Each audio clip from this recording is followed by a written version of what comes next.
And now please welcome our moderator, Margaret McKenna.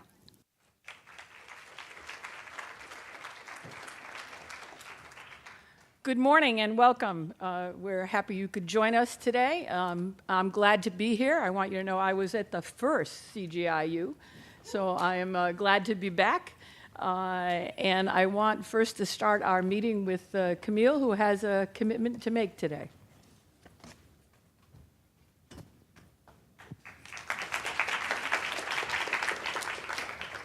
Good morning. I am Camille McGirt, and my sister and I founded Healthy Girls Save the World, a 501c3 nonprofit that promotes healthy minds, healthy bodies, and healthy relationships for low-income African-American middle school girls in North Carolina. Almost half of African-American adolescent girls in the United States qualify as overweight or obese, and this is simply just a drastic problem. We provide after-school programs and summer camps where girls get to come to college campuses and universities, and they get to meet college athletes, they get to cook and eat healthy food, they get to engage in physical activity, and they get to learn about respectful and positive relationships. And ultimately, they get a chance to associate health and wellness with fun. A lot of our girls, a lot of people in the world think that being healthy and being well is just too hard, it's too arduous, and it's not tangible, and we create culturally appropriate programs that break down those barriers. We started as a very small student organization in Chapel Hill, North Carolina, and with over $100,000 in funding over the last few years, we've been able to serve hundreds of girls in North Carolina. Our camper, parent, and counselor surveys have demonstrated that even just 1 week of Healthy Girls Save the World summer camp has improved girls' self-esteem and changed their behaviors with respect to healthy eating, exercise, and sedentary screen time. All of the parents surveyed indicated that they would bring their children back, their girls back, to future Healthy Girls Save the World programs. We will continue to monitor our programs and our outcomes in an effort to develop and modify our approach. We want to help girls achieve independence and self-esteem. We want them to grow socially, emotionally, and academically. And we want to encourage them to live their healthiest and most productive lives. Thank you. I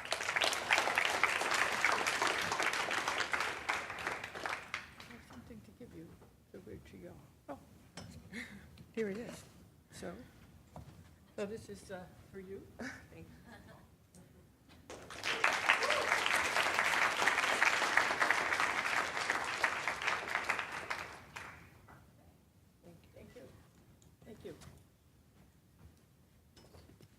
Okay, so we're going to get started here. This is a topic which might have a little interest to you, I think, which is once you have a great idea, how do you get it funded?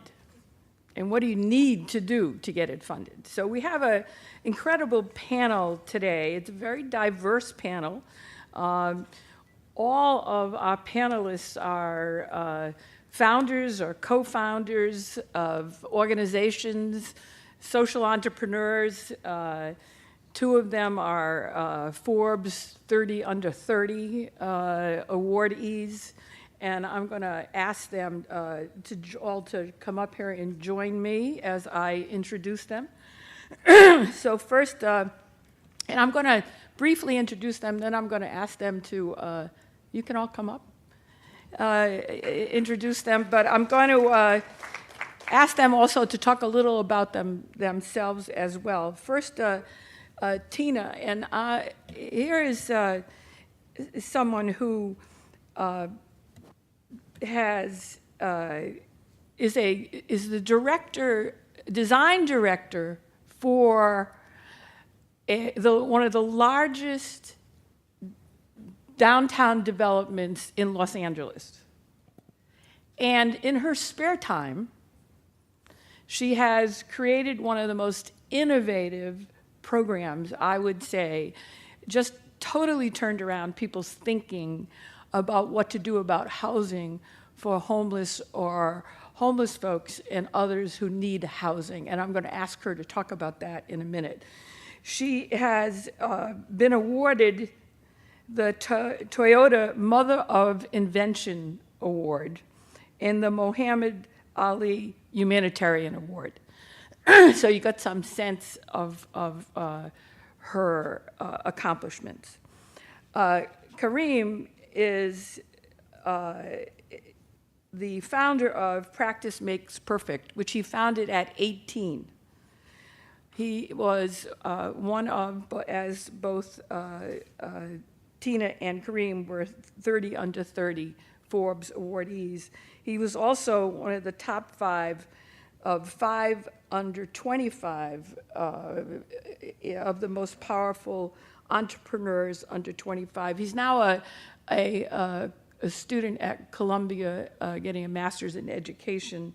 And his Practice Makes Perfect, which he founded at 18, is now serving hundreds of thousands of students in New York City in summer learning, which is one of the few things that works to change the achievement gap, to close the achievement gap in the United States. And I'm going to ask him to talk about it because it's an interesting history of going from a nonprofit to a for-profit. So, and Stephanie Dobson, our third speaker, is from here, from Boston. She co-founded 3 nonprofits, Strategic Grant Makers, a food and nutrition program for hungry children in Massachusetts, and a girls' boarding school in Rwanda. She is now a philanthropist, and so she, instead of begging for money, now gives out money, which I empathize with, since I, for all of my life, was begging for money and then ran a big corporate foundation. It's in a much better position to be in. And she is now is supporting folks like you in your enterprises. So she's on the board of a variety of nonprofits as well, so she understands your situation. She's on the boards of Partners in Health, WGBH, Share Our Strength, and a variety of other nonprofits. So that's a brief introduction, but I'm going to ask each of them to talk a little bit about their work before I ask them questions about both how they think people get funded and what are the issues. So, Kareem, why don't we start with you? Why don't you tell us a little bit about why you founded Partners and where you are now, because you've got sort of an interesting change from a nonprofit to a for-profit. Sure. Is this on? Can everyone hear me? Yeah. All right. So I started my education organization now almost 7 years ago. I was 18. It really stemmed from my own personal background. So I was raised by a single mother on government aid, went through some of New York City's most struggling public schools. When I finally got to college, didn't really understand why the inequality had existed for so long and why no one had done anything about it. And so my initial front or falling into this work was just out of a sense of moral obligation and frustration with the system that had existed for so long. I was studying hotel management, so it had nothing to do with education. When you grow up poor, you want to be rich. So I was on my way to working on Wall Street. I did my internships at Goldman Sachs and BlackRock, but sort of said when I was finishing school that I had this purpose in life to ultimately take the elite education that I had, coupled with this perspective that I received going through some of New York City's and ultimately our nation's most struggling schools, to help bridge the communication gap between the people who are in our systems and the educated elites who are creating the policy that affects them day in and day out. So started as a nonprofit because I believe that the only way to serve low-income kids and families over the summer was by raising philanthropic dollars. Our first year, just to give you guys some perspective, we raised $10,000, and we can go into more detail later when we talk about funding. I graduated in 2013 from college. We raised $2.5 million in philanthropy in 2 years. Realized this is a really big problem. There's no way to solve the issues that we're trying to solve over the summer by raising philanthropic dollars. There's 1.1 million kids just in New York City alone. The per pupil spend was about $20,000 a year, so it's about $2,000 a month. So I was trying to extend the school year by 1 month for 1.1 million kids, you're talking about $2.2 billion at the very least. So there's no way to raise that in philanthropy. So I flipped the company from a nonprofit to a benefit corporation, which is a very popular structure nowadays. It allows you to put your mission first and then your fiduciary obligation to your funders second. And we've done about $3 million in revenue in the last 18 months. And so self-funded, and I can talk through all that stuff later on too, but that sort of fit. And Tina, I think I turned you into a Lisa, but Tina. Hi, everyone. My name's Tina Hope-Sepien. So just a little background about how I started my nonprofit. It actually started at school. So I was at the USC School of Architecture, and I was born and raised in Los Angeles, which, as many of you may know, is the homeless capital of the States. And the problem's actually gotten worse recently. And so growing up in that environment, I was always thinking, why is this even an issue? Why are there people having to live on the streets in America, where we have abundance of wealth and resources and, people that are bright enough to solve other issues, but this issue just keeps getting swept under the rug. So it really boils down to income inequality, and that's something that I'm really passionate about. But how do you do something about it as an architect, right? So I was studying architecture, and I had an open-ended studio project where we got to decide what we wanted to do with that semester. And my main goal was to do something to help the local homeless community in Los Angeles, and I didn't know what it was going to be. But over the semester, it really boiled down to immediate need of shelter, because that's really the first step, is getting a space for yourself to have privacy and gather your thoughts and, just be able to take the next step. So I was able to design a low-cost and portable, immediate, temporary solution. It's actually made of cardboard, which everyone asks, well, what happens when it rains? So we've come up with a mix-in product that you actually mix in when the paper's getting made and the cardboard's getting made, so it's completely waterproof and oil resistant as well. And then those pieces are cut and scored and folded into a form where actually the whole shelter is able to open and close with no assembly required. So my intention was to help the homeless community, but obviously this also applies to other issues like the refugee crisis and natural disasters that unfortunately are just getting worse and worse due to global warming and our lack of taking action to do something about that. So currently where we're at is we've been able to form a nonprofit organization and fundraise enough to start mass production of these. However, due to the high demand, we're really focused on trying to come up with a better mass production solution and looking into ways to automate the folding and the assembly process so that we can really meet the demand that's out there. One of the toughest things that happened was when I launched my website, I got an overwhelming amount of requests for shelters and how can we get these and, all of this. And I was just like, oh my gosh, I don't even have the capacity to make any shelters right now. We were just starting out. And I was almost depressed because of this overwhelming demand. So that's something that I think maybe every entrepreneur or someone who's starting something on their own will go through at some point, is feeling like they're not going to be able to take the next step or get through this tough situation that you're feeling like you can't do it. But really, if you just never give up and if you find something that you're passionate about and work on it, eventually you'll get not only the funding, but supporters and everything that you need to make it happen. And I'm a true believer of you can do good and do well. You don't have to choose between one or the other. So I think it's really interesting that you went from a nonprofit to a for-profit, B Corp. But we're actually looking into doing the same thing because the demand is so high, and why not use those funds to help fund our programs and give back?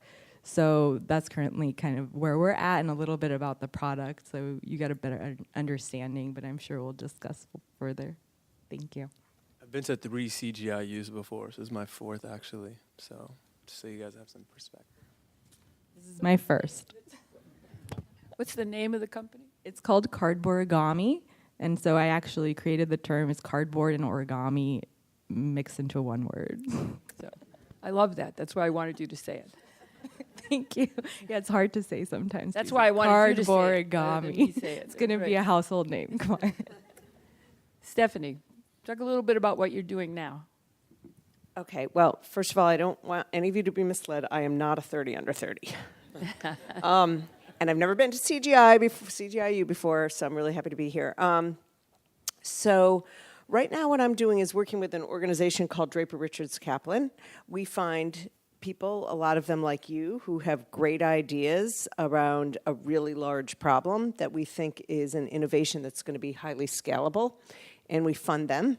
And then we take a board seat. So actually, now instead of just begging for money for my one organization that I co-founded, I walk around begging for 12. So, but our theory is that a lot of what happens is people have really great ideas. They get something launched. They don't necessarily have their eye on or know much about the fundamentals of building a business. And at the end of the day, you're only going to have an entity if you figure that piece of the equation out too. So we spend a lot of time making sure there's a really good board and good financial management and good marketing strategy and, you know, all of the not sexy part of the story, but the things that really make the engines go.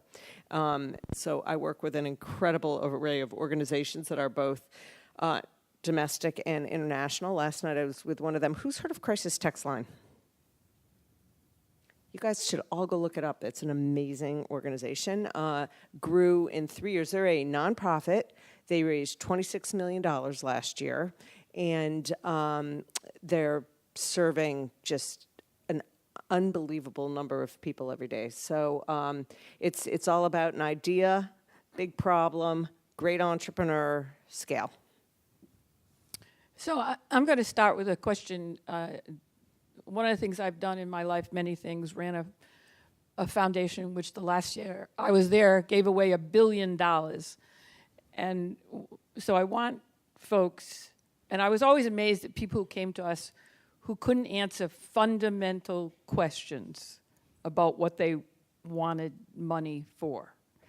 So I want you all to name one or two or three things that need to be in the proposal, the proposition, I mean, or things that have failed. In other words, when someone, you know, what has worked for you? Why have people given you money? Or what do these folks need to know that's basic to a proposition for it to work, for someone to believe in them? Anybody goes first. I mean, Stephanie, this is your field, so why don't you go first? Okay, well, one of the first things I would say is we're looking for people who are solving a problem. We're not looking for people to come in with a solution looking for a problem. So there's a very big difference between I have a yoga program that I want for schools because schools need yoga. Really? Why? I mean, maybe they do actually need yoga, but as opposed to in schools, there's a lot of behavior problems that are really preventing teachers from being able to teach well, and we believe that this yoga program is going to help because. So I think that's the number one critical thing, is that you have really thought through and understand deeply the pain point or the problem that you're addressing. I can tell you, we got foundation funding and corporate funding eventually, and yeah, you need to talk about how you're going to use the money. They like to see big budgets. What's your budget? Who are your past funders? So you want to include those things, but for your first couple of years, like, just stay away from it. It's a waste of time. The majority of your funding is going to come from individuals. And we raised money from the Rockefellers, the Tisches, the Mailmans, the Sacklers, like all these billionaire families, and they were less than 10% of our funding. Most of our funding came from everyday individuals, like people who had normal, ordinary jobs, who lived in your neighborhoods, who kids you went to school with and their parents, and that's where the majority of like the millions of dollars we've raised ultimately came from. So I almost say shy away from that stuff for now until you build a large enough network of individual contributors who then will happen to be sitting on those seats of those foundations and those boards. Because I can tell you, if the president of the company or the CEO of the company were to go to the foundation director and say, fund this, they're going to get a lot more guidance in how to write the right proposal and then the proposal will be funded. So ultimately, it's about building the relationships and getting people to believe in you and what you're doing in the very beginning. And then once you have that large enough network, you can go ahead and submit the proposals. Because I'm sure a lot of times it's requests only, or you don't read unsolicited proposals, if I'm not mistaken. And even when they are solicited, there's really only one or two that make it in because you have an idea of what you sort of want to fund, right? So how did you raise money from neighborhood friends? I mean, what was the approach? What did you do? For me, Yeah. so for me, it started with Facebook. It was crazy timing. I came up with this idea. I said I wanted to run this organization. I didn't know what the hell I was doing. We had a $50,000 target the first year. Thank God we were able to do it on 10. So whatever your budget is right now, find a way to cut it by a fifth. And there's innovative ways to do it, right? I thought we were going to spend $10,000 on a website. But wait, my friend Zach builds websites. So I just brought Zach on instead. Oh, that saved me the $10,000 I was going to spend there. So look for ways to get costs that you think you're going to have to spend money for free. Then it was like, okay, well, what are all of my friends and I doing this summer? Well, we all had internships. I had the privilege of going to an elite university at Cornell, and I had an internship at Goldman Sachs my first year. I gave away half of my earnings to the organization, and then I had 5 other friends. We called them co-founders. And then as part of being co-founders, they had to contribute $700 for the summer. And so they contributed $700 each, and then we needed $2,000 more. And so I said, okay, well, how do I raise that amount? And we sort of drew sticks, and I got the shortest stick or the longest stick, whatever it was, the unlucky stick. And I wound up having to run a triathlon that summer.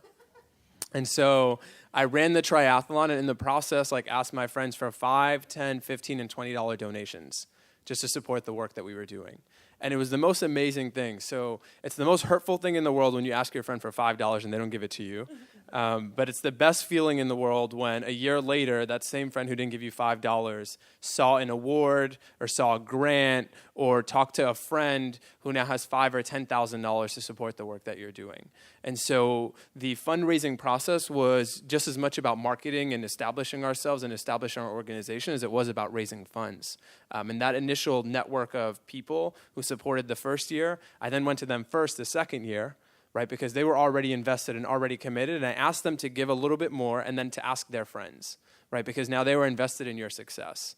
And as I started to go to conferences, I collected people's business cards. I added more friends on Facebook. Then LinkedIn became a thing. And when you friend someone on LinkedIn, you get their email address. So now I could also directly email people and stay in touch with them. And so just a multitude of grassroots donations and outreach and being persistent that ultimately led to that. And so the first year I raised $2,000 doing a triathlon. The second year I raised $10,000 doing that same triathlon. The third year I raised $20,000. The fourth year I had friends do it with me, and then we got to $35,000. And so it was small and incremental. And eventually the individual grassroots donations became a very small part of our budget and our funding, because the individuals who were giving were also sitting on nonprofit boards, were in charge of different fellowships, and they started to do outreach and find us other funding. So don't give this guy your business card. Unless you want to give money to a really good cause. Unless you want to give money to a really good course. But you don't have to. Yeah, so I totally agree with everything you just said, and we do the same things, but I'll approach this from a different angle. I think it's really important to be really creative. And so in my experience, which may be kind of unique, and I'm not sure why I'm on this panel, because I didn't do a great job of raising money. It kind of just found us, and because of the sexy product, I guess, or the kind of interesting design and interesting program, the interesting way we implement. So for example, our first funding was a grant from the Annenberg Foundation. And it was supposed to be a board. It was mainly for board development. And at the time, the board was me and my friend. And so we're why are we going to spend $10,000 on a board retreat? We're going to use this to make some shelters. And we asked them, is that okay? And they're like, yeah, do whatever you want with this. Okay. So we took this $10,000 and we really, I think, got the most out of it. We were able to create the cutting dies for the shelters, make about 100 shelters, and then implement a program where we hired homeless youth to do the initial construction of the shelters. And with that program, we offered them kind of additional education. Like on payday, we had a financial advisor come in and to talk with them about what are they going to do with the money and how they think about their finances in the future. Because even at the basic level, no matter where you're at, that's a helpful thing. So they were all able to go on and get permanent jobs after that. And so although we got this small amount of money, we really used it, and we got a lot of pro bono services and people that donated their time and donated space and donated like a U-Haul truck or whatever. Like a lot of people were involved and invested. And we were able to do this program, which then kind of we post obviously about what we've done, and we were able to get another award because of this, because they're like, oh wow, this is something that can be scaled. So I would say think outside of the box. Like even if you're doing something that's not creative, it can be done in a creative way, and then also try to get it out there and promote yourself as much as you can, even if you feel like you're not doing a lot. If you have the right intention and you're trying to make a difference, promote yourself, get yourself out there, get yourself in front of any and everyone that you can, take every opportunity that comes along. Like I was invited to apply to different grants and awards and speaking engagements, and I always tried to do all of them because I was like, you never know what's going to come out of this. Another good example was there was this Pepsi refresh program one time where they were giving away money to people if you got votes. And so it was like basically a popularity contest. For like 30 days, you had to like go out there and get like any and everyone to just go online and vote for you. But through that process, we were able to get like another bunch of donations and another award, which came with a cash prize, and just really just being out there, LinkedIn, Facebook, Twitter, whatever, Instagram, and then going out and setting up shelters randomly at a park and just engaging people and talking about homelessness and like, look, there's this issue. Why are we ignoring it? Here's something innovative we're doing. How can you help? So I would say just be more creative, think outside the box, whether it's a nonprofit or for-profit. And I think you hit on something that I usually talk about, and it's this notion that communication trumps impact. So if you take nothing away from this session, remember that communication will trump impact when it comes to fundraising. It sucks. It's one of the sad realities of the nonprofit space. I can't tell you how many six-figure gifts I've gotten for my organization from people who've said, we're doing incredible work, who've never been to a program site, who've never met one of our kids, because they think that the program is successful or achieving success because of our ability to communicate, share the stories of the kids that we're working with, and share our story in the process. So wanted to throw that out there. And I'll add to that it's all about relationships. So any type of business or, personal, everything is about people, right? Behind anything are people. And so if you're able to build good relationships with people behind these organizations that are going to fund you, or even individuals, as, Kareem said, it's true that most funding for nonprofits comes from individuals, not from, foundations or grants. So just keeping those relationships, keeping them up to date, and making those difficult asks for large amounts of money. And, I would say that I think what people fund is being moved. And so the two of you described something that really moved people. So whether they really did their research on it and showed up, they were still being moved by the story that you were telling them. I think that's an incredibly important piece of it. And I think an important thing to note is that you both weren't afraid to ask, and that you don't, you have to think your idea is so fantastic that other people are going to want to be part of it. Otherwise, don't bother, because no one else is going to think it's exciting unless you're excited enough to get out there and ask for it. I do think the way that they both raised money is fantastic. There are other ways also. I mean, those are fantastic. But there's a lot of competitions out there. I know I support something called Clean Energy Trust that gets climate change organizations started, for-profits. I know some of those organizations that completely funded their first 3 years by winning competitions. They just went from one competition to the other winning. There's an organization called Echoing Green that is for if you've got a great idea and you're at the startup phase. Fellow, actually. The application's open. October 24th is the deadline. Make sure you apply. Have to plug And there's a lot of angel funder groups out there. So I think, and how do you find any of these? You ask people who've already gotten the funding, where they've gone. So it is one big networking exercise, but behind all that is a compelling story.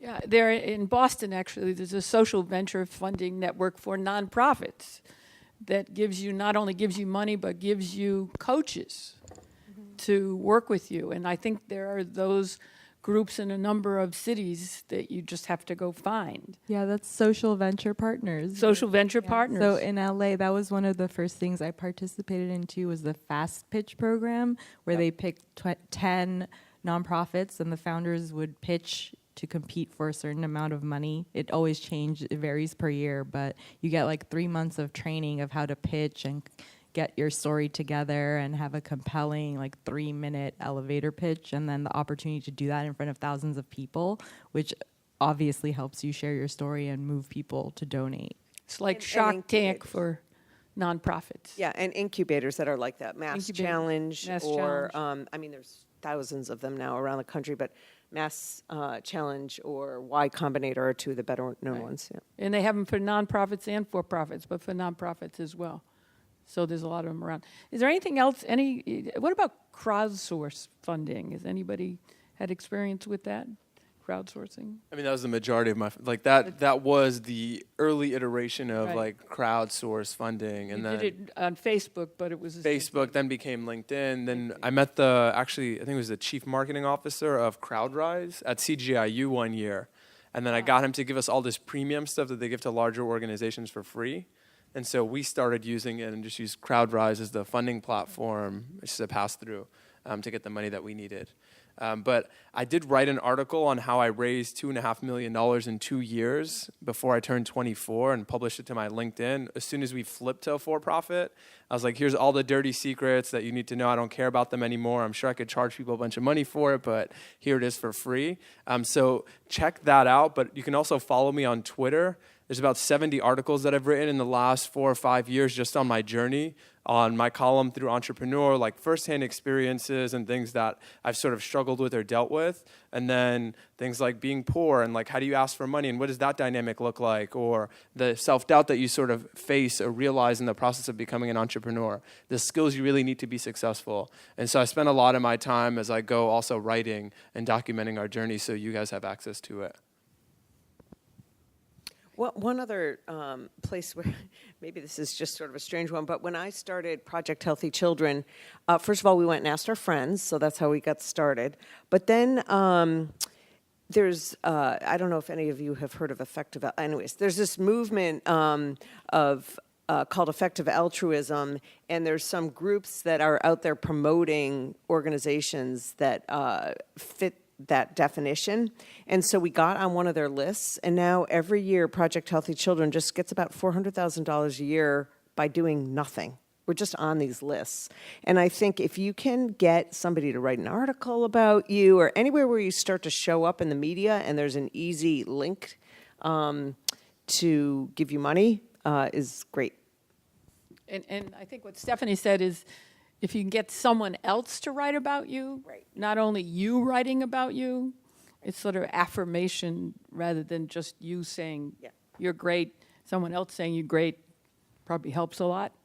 What about the question when early money, how should you use early money? So you're just starting out and somebody gives you, $25,000, $50,000. What's the first thing you should do?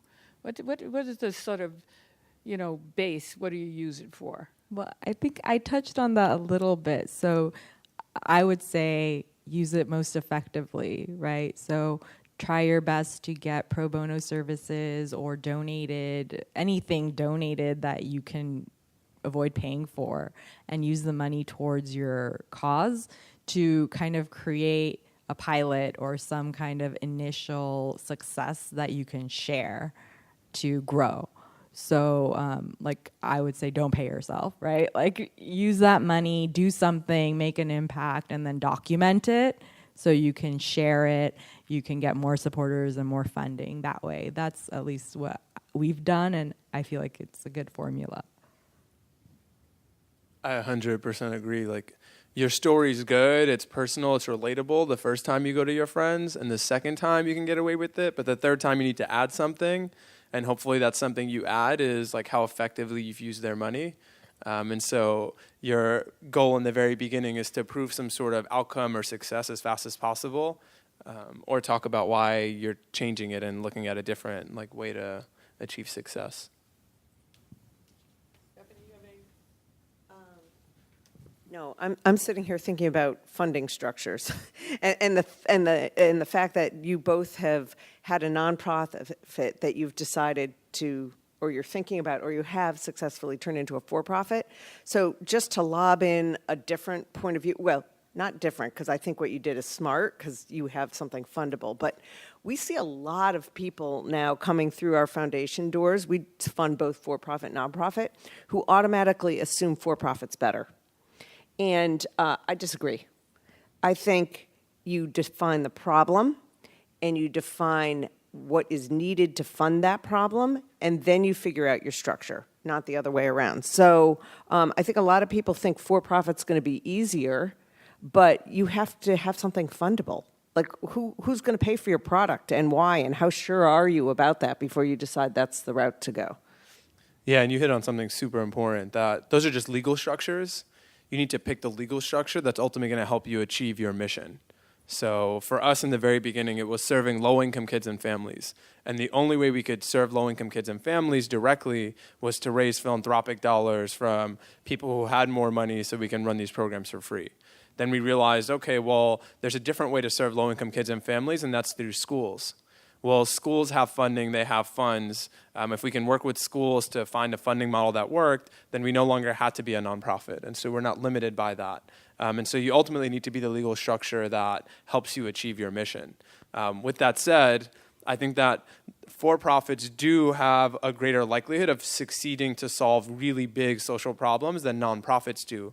At least historically, I was reading an article yesterday that Stanford Social Innovation Review had published, and they said from like 1970 to 2003, there had been 40,000 companies, like for-profits, that had achieved over $50 million in revenue. But during that same time period, only 41 nonprofits had ever scaled up to be that big. And in fact, 2/3 of organizations that are nonprofits never crossed the $500,000 mark in like fundraising.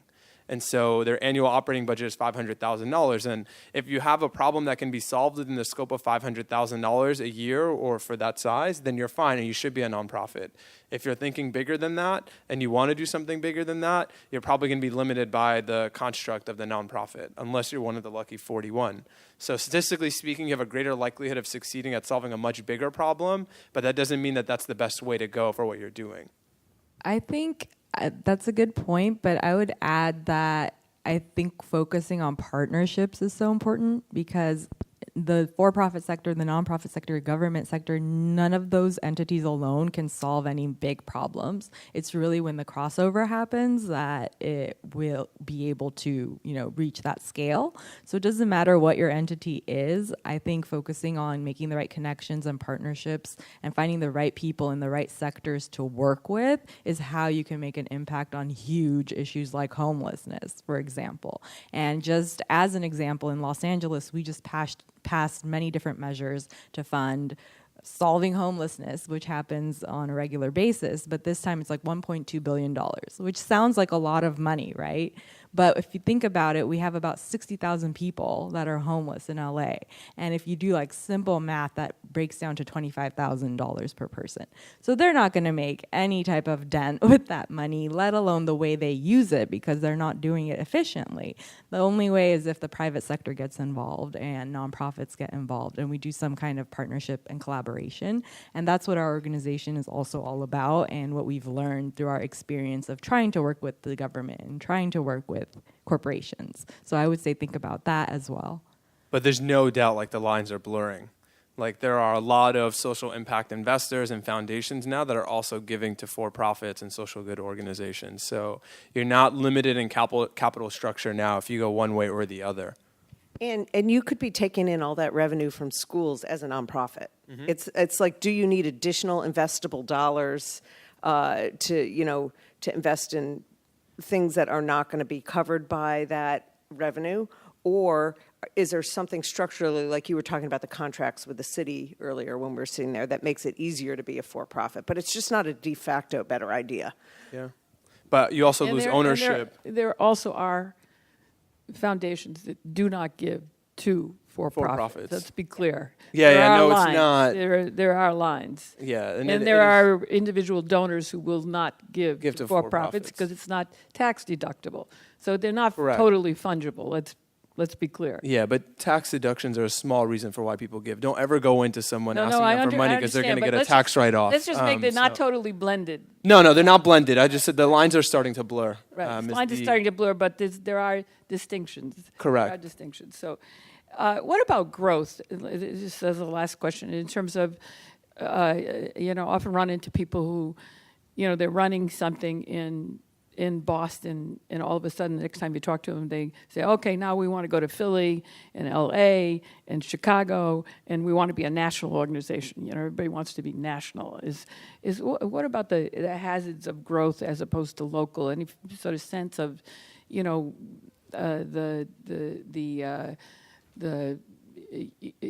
how fast can you grow, and what are the issues? I mean, you talked about the needs in LA, and you got lots of questions, I'm sure, all over the not only country, the world, about how are you dealing with that? So I would say I've had experience where I've witnessed organizations that are working locally and doing really well and helping out and making a big impact, and then all of a sudden they scale up and you kind of lose that focus, I would say. So it's a fine line between timing of when to expand. But for our organization, for Cardboard Origami specifically, we've really been working on LA, like focusing on LA. But it is also the hardest place to make an impact because it's the worst, the issue is the worst there. So we've had opportunities to launch pilot programs in other cities where the issue isn't as bad. And we will take those opportunities because really it's about starting somewhere, and then I would say focusing there, making an impact, being successful, and then being able to scale, but in a way where you're still making an impact wherever you're scaling to. Don't just scale because you want to, like, oh, I want to be a national organization. Like, what's the purpose behind doing that? Like if you're able to, and you're at the capacity where you have the staffing, you have the success rate, you have the program, the formula tied down, then yes. But I think it's more valuable to make a bigger impact locally and, do your best there first.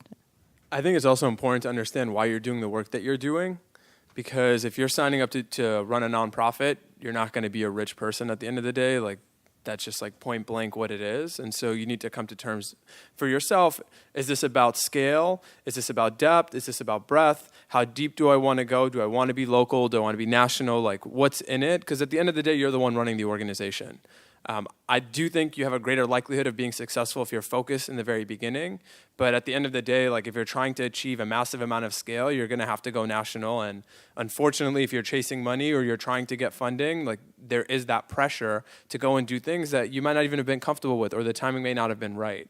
And so I always like push people to get to a point where they're sustainable, nonprofit or for-profit, where they have a revenue stream, where they're not pressured to do things that they don't want to do or they aren't right. A lot of times I talk to my friends who are in the social impact space, and they're going national because a funder said the only way to get this $100,000 grant is if you have a presence in 3 cities. Or the only way to get this $250,000 grant is if you're in 3 or more states. And so they start doing these things so they can get that money. Because you're on a fundraising treadmill, you want to continue to keep the people that you have, and you have more money that you need to raise. That may not have been necessarily the right thing for them, but they were strapped or they were tied because they wanted to continue to expand their impact. So get to a point where you need other people's money less as fast as you possibly can. And then if people want to give it to you, then great, you can continue to execute on your plan and not theirs. That's a really good idea. Yeah. But I also think a lot of people expand. You have to know what it is that you're expanding. And so you have to spend enough time to make your program really great before you're taking it other places. Otherwise, it just gets watered down as you go. And so I agree, there's a lot of pressure from funders, and you're allowed to say no and find it somewhere else, and the less you need them, the better. But Yeah, I would but- say pretend you didn't hear what he said, that if you do nonprofit, you'll never be rich, because I believe that that can change. Could be a long road. That's a whole nother, Ignore that. that's a whole nother discussion. I will say I've always wanted to find someone running a program who would drill down so deeply, whether it's a summer program, who would stay in a city so long and so deeply that they would close the achievement gap. Or someone who would drill down so deeply that they would say, in a city, we are a hunger-free city. It hasn't happened. And particularly in this country, that should happen. And it doesn't happen. So, that's the difference between going from Boston to Philadelphia to LA. That those are the kinds of things that, would be great to be able to see, to be able to pilot something and actually say, we did it, and then move on, and have a funder who will stick with you long enough to do that. And I actually think you could create hunger-free cities, and you could create cities in this country where you've closed the achievement gap. So that's my 2 cents tutorial, my tangent aside. So here's the next part of this agenda. The room is not set up this way, but we're going to ask you to sort of talk to your neighbors in groups of, I guess you've done this before this morning? Yes? No? No? Oh, okay. So I'm following directions, which I never do in life, but I'm going to do it this morning. You're asked to sort of join in sort of groups of 8 or 10 or whatever and talk to each other, come up with some questions that you'd like to ask us, all right? Maybe rows join each other just for like 10 minutes, 15 minutes, and come back with some questions you'd like to ask us, okay? Time starts now. All right?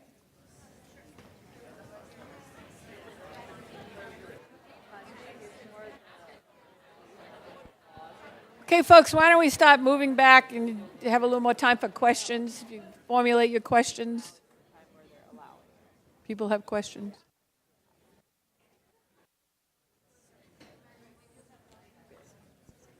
Oh, we have mics. So if you have a question, raise your hand, and we do have mics, so Okay. somebody will bring you a mic. Do I have to pick? Okay, why don't we start right here? Okay. Hello. My name's Melissa Rosario. I'm from the University of Central Florida.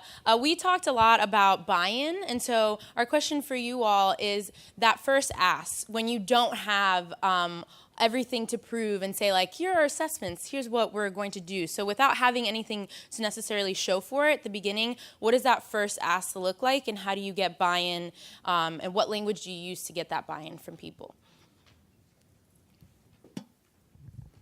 I think it's sharing your story, telling them why you're doing what you're doing, and then being very specific about what you need, and then creating urgency. So I don't think we talked a lot about how to deliver the right ask, but the right ask is very specific. I need $10, and it's going to buy water for 3 people, and I need it by next week on Friday. And I think you heard people say, define the problem you're trying to solve, right? And be specific about what you're asking. Yeah, I would just add to that, when at DRK we always think, and we're a little bit later stage, we're usually post-pilot, but that we're really backing the entrepreneur. So we're making a bet on that person because we understand there's not really a lot of data to look at. And I would say also convey passion, so your authentic passion towards whatever it is you're asking for. Hi, my name is Akshay Chittibabu from the University of Connecticut. So my question is, when you have that early funding or you're in the stages of early funding, how do you gauge effectiveness? Because a lot of people, especially like social entrepreneurs, you're answering to yourself. And how can you make sure and assess yourself that you're being most effective with your spending? I mean, I hope to God you didn't get money that you didn't have a plan for. And so refer back to the plan that you sort of said. If you said, I'm going to serve 30 kids, and they were going to make growth of 2% in math, and they were going to have an 80% attendance rate, and that's why someone gave you the money, then at the end of spending that money, you look back and you say, did I serve 30 kids? Did I serve 20? Or did I serve 40? Did they make some growth? Did they regress? Did they show up 90% of the time or 70% of the time? And so you're reporting back on the goals that you set originally for the program. So let your plan be your accountability. Also, revert back to your mission. And when I'm listening to entrepreneurs, I'm listening to hear that they pivot a lot. So they tried something, it didn't work. They tried something else, that didn't work. They tried something else. What I usually makes me dismiss the idea is if they're making excuses for why it didn't work. Hi, my name is Justin Haywood from Arizona State University. I just had a question. Hopefully this doesn't go too off topic, but it's an issue we're experiencing with trying to get funding is most people, besides your friends, family, and neighbors, will not fund you if you're not a registered 501c3 or a B Corp. And so I guess, what are the first steps in kind of clearing the cloud that is becoming registered kind of thing? And what's the best way to go about that? What's the first step? Yeah. So it's a lot more technical. I have an article on Entrepreneur for it that you can look up later, but what I will tell you is that that's crap. If someone's telling you they need a 501c3 status or that you need this designation, odds are they don't want to give you money right now. I can't tell you how many people told me that in the beginning, and then I went and got the status, and I went back to them and I was like, hey, I got it. Where's the money at? And they were like, no, there's so many third parties and things you could use now where they'll still get their tax write-off or their deduction. You can get a fiscal sponsor, someone else who's running a bigger organization that you can pass the money through so they can get their tax write-off. If they're saying that, stop wasting your time with them. Odds are they don't want to give you funds. There's so many ways to get you money when people want to give you money that don't require that.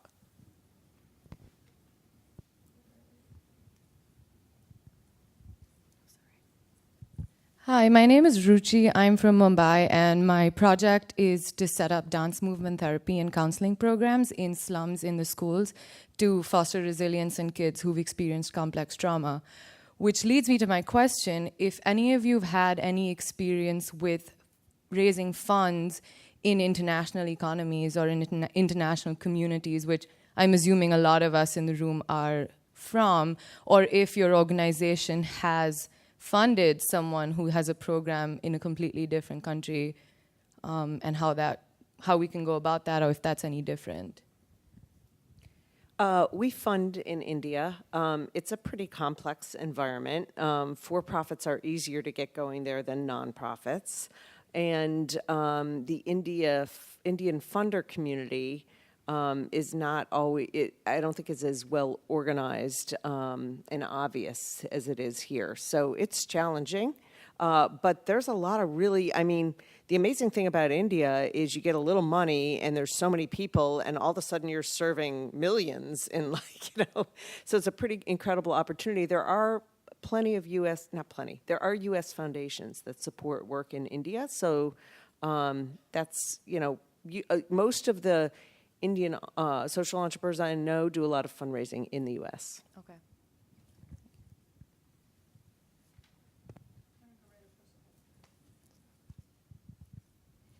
Hello, my name is Iva Zolva. I come from Bulgaria, and together with my partner, we're developing an online platform, and we're educating young people with disabilities. And after that, we connect them with employers in order to help and support their professional and career development. So the crowdfunding campaigns, unfortunately, are not very well working in our reality, national one. So can you please share with us more creative ways, for example, one-time actions, or activities that you're doing? For example, even CSR campaigns with companies, and also international ways for funding, online platforms, Indiegogo or something like that, if you have this in mind. Thank you. My suggestion is pivot. So I always tell people that nonprofits solve social problems, for-profits solve pain points. The future is somewhere in the middle, right? Where you're able to solve a real social problem while also addressing a critical pain point for people. So I think it's time to take a step back and reflect. Is this a real pain point for someone, or how do I tie what I'm trying to do to really alleviate some sort of tension or pain for someone? In our case, it was the summer learning loss. It was this big social problem, right? Kids were regressing over the summer, which was contributing to the achievement gap. But people don't pay to solve social problems. They pay to solve pain points. And we realized that operating summer school was actually a huge pain point. The school year ended the last week of June. Summer school started 2 weeks later. Of course, how could this administrator have enough time to get the kids, hire the teachers, design curriculum, run meaningful training in 2 weeks of time, when the last thing they want to do is just that? They want to take a vacation. And so we found a way to solve a pain point and still stay true to our mission, because we'd have more kids in summer programs and summer learning if we were able to alleviate this tension from the school. So think a little bit more about the pain point you're solving so you can start to generate some service revenue. I think that's an incredibly important point. In a parallel organization here, not parallel, but with some similarities, is called Year Up, and they have an employment program. So they spent a lot of time thinking about what's the pain point for that employer. One, they need a steady source of entry-level employees. 2, they are being pushed to have diversity in their employment. 3, they need people who will actually stick around and not change jobs in a year. So this population got sold to them that way, and the corporations are paying. So.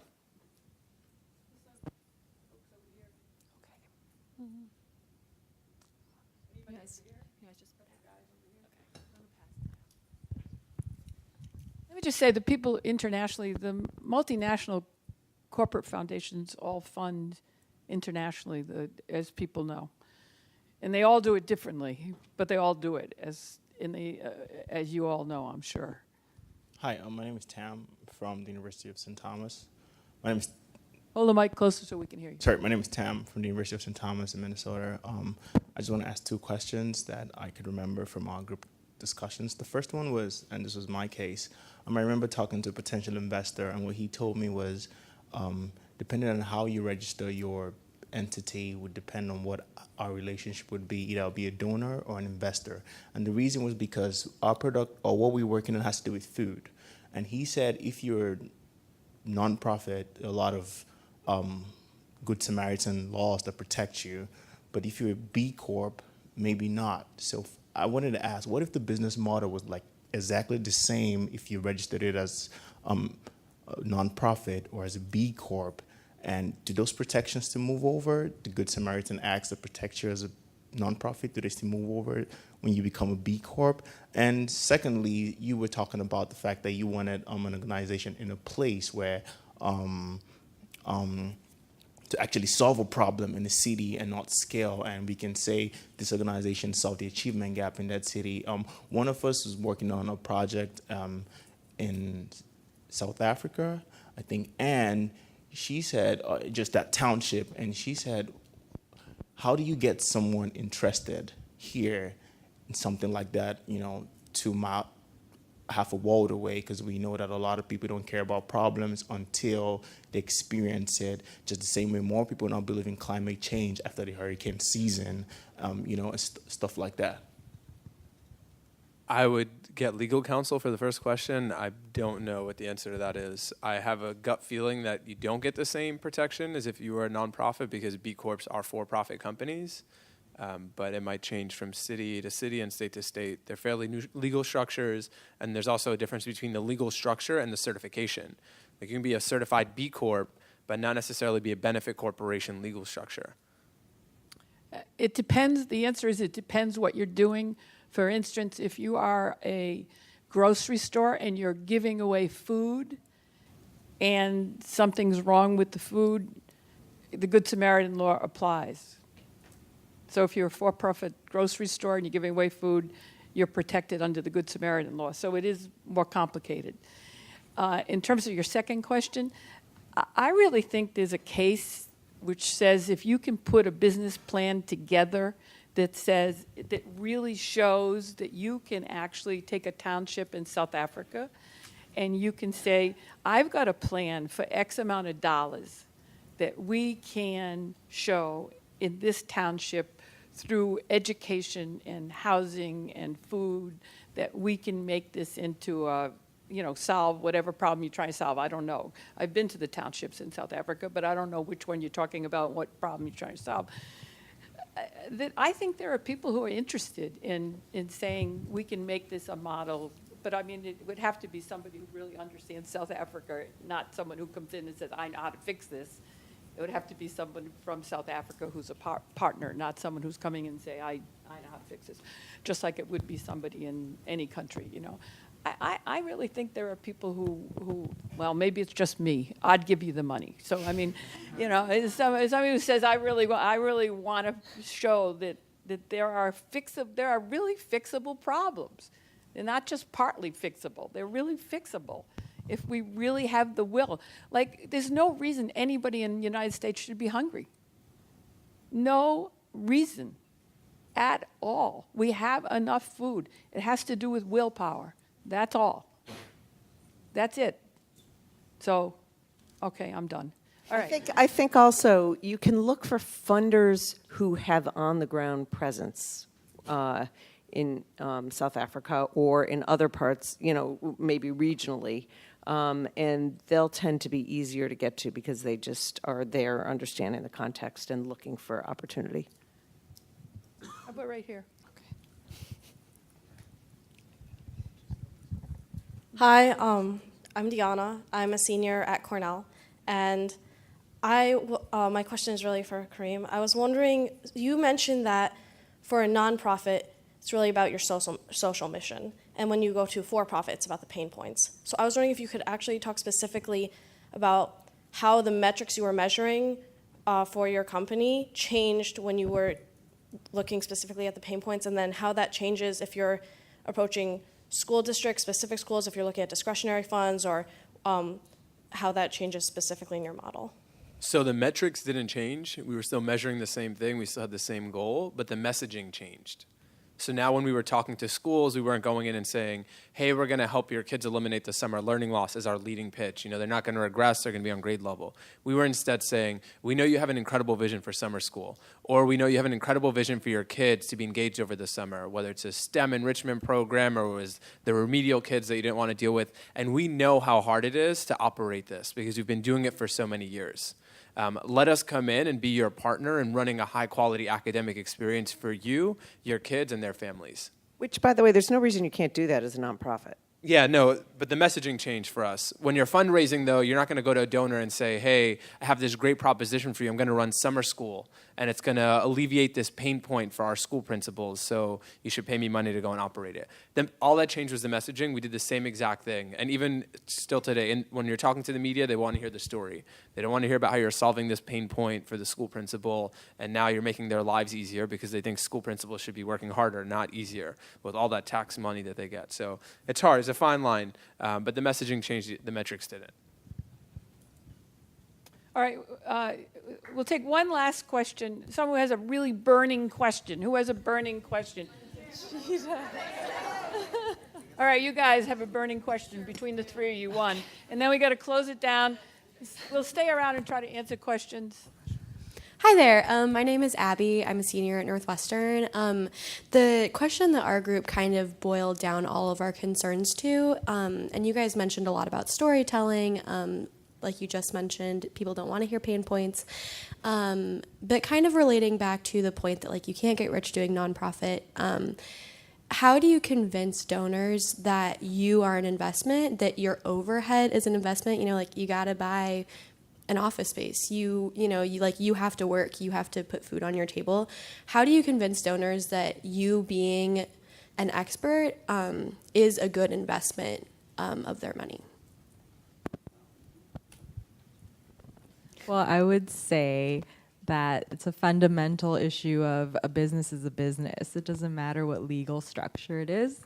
So if a donor doesn't understand that, maybe it's an opportunity to educate. But there are foundations that fund overhead. There are people that will give you unrestricted funding. And that's what you should go for. But I think really focusing on what you're going to solve is more important than where the money goes. Obviously, anyone that's doing any type of work needs an office, right? So it's kind of a given. If anyone's asking about that, it's ridiculous. So you should just focus on the problem you're solving and why and how, and the funding needs to be there for the overhead, of course. But I think sticking with the passion about it and never giving up and really focusing will help you in that sense. And your own personal credibility. I mean, if you want them to back you and not worry about, and I'm very much in favor of unrestricted funding, but you have to know what you're talking about, and then they can trust that you're going to do the right thing with money. So for us, it wasn't until we hired these accountants and paid $15,000 to do an audit our first year that they were like, oh, Kareem, what percentage of your time do you spend on the program? And I was like, oh, like 30%.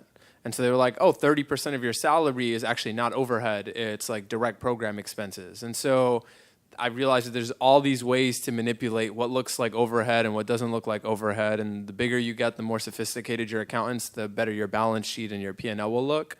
So consult accountants. Don't make guesses for yourself, assuming everything is overhead. I actually do have to run after this, but for all of you guys who have questions, I will answer all of them if you tweet them at me, at Kareem Abelnaga and hashtag CGI U 2017. I promise I'll answer your questions.